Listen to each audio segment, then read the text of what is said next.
but you're providing this platform for people to spread this misinformation. Not necessarily. You don't think it's a platform where people can spread misinformation? You can say the same thing about the internet or Twitter or Facebook. It's not incumbent on the person who creates the platform to be responsible for how people interpret it. Of course, but That's a lot true. of times when there are people kind of discussing this thing and they hold a similar view, then it creates something that's akin to blackness. At least that's how I feel. Okay. That it's a lot like, or the sentiment reminds me of something like McCarthyism. So you're not really mad at the professors for saying these crazy things because you haven't condemned them one time.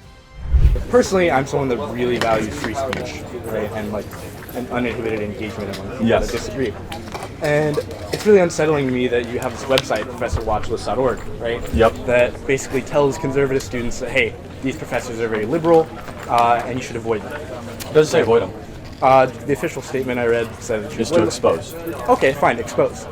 But even in that, I feel like that colors thought, so that it really teaches conservative people that Do you think when a professor says something like the hurricane victims of Houston deserve to die because they supported Trump, do you think that professor should be called out? What? Somebody actually said that?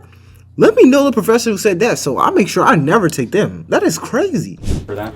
I think, yes, it's important to call them out, but I don't think it's... So that's what our project does. Oh, I understand what you're intending to do, right? But how it's received is it's something where it's really, you're coloring their speech to where it's not free speech. No, but you're we're not telling them saying what to do it's beforehand. not Professor Blacklist or Professor Hitlist. But we're not saying they should shut up or be fired.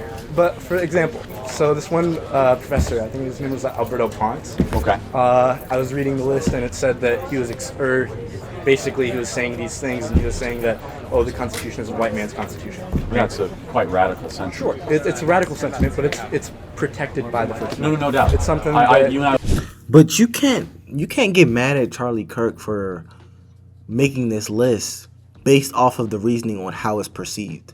Who cares how it's perceived? If you have professors who are saying people deserve to pass away because of their support for a certain politician, that is a crazy thing to say. And him exposing that, who cares if it's perceived in the wrong way? What they said was wrong. Who cares? It's really that simple. And you're trying to basically fight for the side of, well, you're hurting their feelings or you're being mean. And these people are literally saying crazy and terrible things, bruh.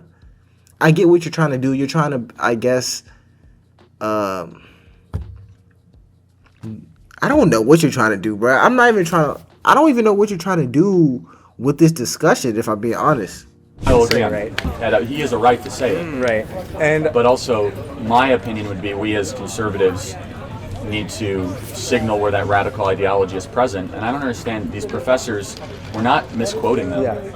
No, I understand all this that. stuff is, we're just making but them would more you agree famous. that it's taken out of context, though? But that's not my fault if someone takes something out of context. But so if I says your providing sweatshirt the is red, database. it's not anyone's fault except the interpreters. Sure, but you're providing this platform for people to spread this misinformation. Not necessarily. You don't think it's a platform where people can spread misinformation? You can say the same thing about the internet or Twitter or Facebook. It's not incumbent on the person who creates the platform to be responsible for how people interpret it. Of course, but That's a lot true. of times when there are people kind of discussing this thing and they hold a similar view, then it creates something that's akin to blackness. At least that's how I feel. Okay. That it's a lot like, or the sentiment reminds me of something like McCarthyism. So you're not really mad at the professors for saying these crazy things because you haven't condemned them one time.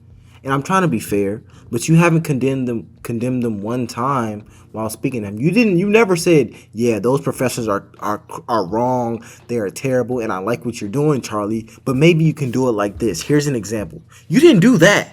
You went to him. You said, what you're doing is wrong. You need to do it. You didn't even give him a suggestion on how you would do it. Anyways, you said what he's doing is wrong. He said, how? These professors said this. And you said, yeah, I know they said that, but you're still somehow wrong for telling other people that they said that. Bruh, you're crazy you're insane for this, bruh. And I'm a college student. I try to be fair. I'm extremely fair in my videos. Make sure y'all check them out. But this is just foolish. So, where you're creating this list of people. Well, okay, so first of all, McCarthy never published his list. Sure. So we have a list and we're very public about it. Yeah. Secondly, McCarthy called for the termination of people. We've never called for any termination of any professors. But would you agree that you can incite some degree of violence against us? No, not necessarily. No, none whatsoever. I mean, the same would be said if a news reporter... By the way, all these professors we have on there were reported on by other news outlets. Yeah. So we cited them.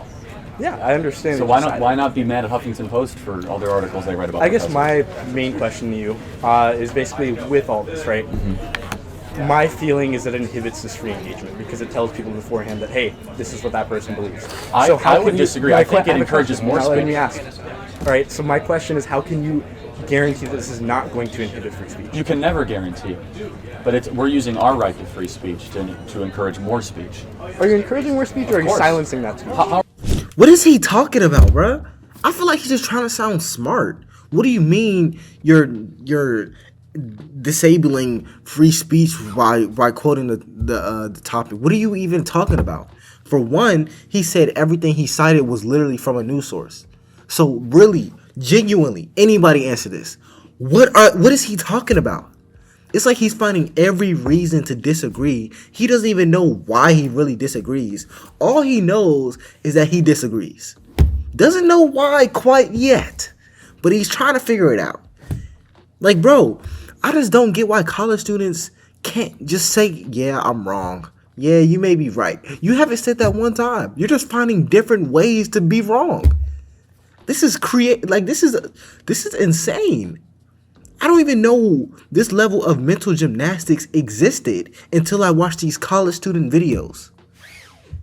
How are we silencing it? You're silencing it in the sense that you're telling students that, hey, this person has this preconceived notion, right? So you're giving students this idea that, hey, this professor thinks these things, he believes these things. So then when they take that class, they're not going to go into it with this open mind, being these free thinkers. They're going to go into it thinking, hey, this professor has this ideal. I should know that when I go. What's wrong with that? What's wrong with that? What's wrong with that is maybe they're more aware. That's literally antithetical to free speech. No, it's not. I think it's important to engage with someone and rationalize their ideas. Of course, instead of viewing. So you knowing how your professor thinks is disabling you from having freedom of speech or freedom of thought? That doesn't even make sense. If anything, it would teach me more about who this professor is. So what you want to do, you want students to just be thrown into the fire. Like, forget how this professor thinks, forget what they think about, just throw them in there and let the student find out for themselves rather than a trusting source. I don't know if the source is trusting because I haven't been on that website, but a source quoting them directly saying, yes, this professor 100% without a doubt said this right here. Now you know when you take their class. I would rather that because then at least I'm prepared. You just want students to be thrown in the fire. Forget the student. Hey, you gonna find out for yourself. Like, doing them beforehand. So when a professor says something like the hurricane comment, which is a real something the United States press said, or from University of Houston, or when the Georgetown law professor a couple weeks ago said, we want Brett Kavanaugh's family to die. They should be made famous when they say stuff like that. I don't think they should be made famous, though, because then you're inciting violence against them. You're inciting violence. You're inciting this negative sentiment. It's like saying a them, newspaper right? incites violence when they cover anything. But would you agree with me in saying there's a significant difference between a newspaper that's a public outlet and something like TPUSA and something like this, where you have a bunch of like-minded people, right? So I don't know. My feeling is just that it creates this environment where speech is not equal. I appreciate the sentiment. Yeah. You're being so respectful. I appreciate you coming. yeah, bruh. I appreciate, at least he was respectful. I would say this. Because a lot of students I watch are extremely disrespectful. And don't forget, y'all, these are students.